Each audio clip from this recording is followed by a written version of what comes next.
Qovuring, qaynating, muzlating, umuman titilib ketmaydi. Kam xarj, barakali, mehmonbop tiftillarni tayyorlashni o'rganamiz. 900 gramm go'shtni choperim qiynalmasligi uchun kichkina bo'laklarga bo'lib oldim. 50 gramm baton nonidan kesdim.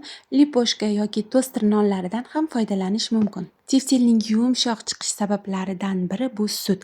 Nonni yaxshilab sutga bo'ktirib, go'shtga qo'shamiz. Bir dona o'rtacha kattalikdagi piyozdan foydalanamiz. Choperda mayinroq chiqishi uchun piyozni ham, go'shtni ham kichikroq bo'laklarga bo'lib oldim. Juda ham mayin qilishga harakat qiling. Biz xohlagan natijaga erishishimiz uchun go'shtni 3 ga bo'lib chiqardim. 160 gramm guruch, yarim piyoladan biroz ko'proq. Uyda bo'lsa bir dona tuxum, bo'lmasa shart emas. Tuz va ziravorlar qo'shib mahorat bilan xamir qoriganday aralashtiramiz. Tiftillarimizning titilmasdan yumshoq chiqishining sirlari. Go'sht mikrovkadan chiqarilgan bo'lsa 2 marta chiqaramiz.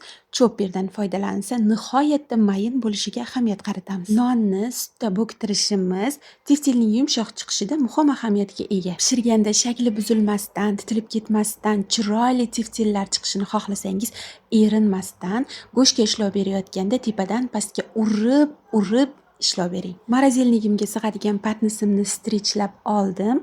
Chunki men tiftillarni muzlatib qo'ymoqchiman. Go'shtga shakl beramiz. Men kattaroq tiftillarni yaxshi ko'raman, sababi qovurib kartoshka bilan dimlamoqchiman. Tiftillar patnisga sig'masa, ustidan pishiriq qog'ozi yoki strich paket yopib ham ustma-ust taxlash mumkin. Pishirib ham ko'rsatmoqchi edim, lekin mehmonim boshqa kuni keladigan bo'lib qoldi. Bunday ajoyib retseptni ulashmasam bo'lmas. Salomat bo'ling.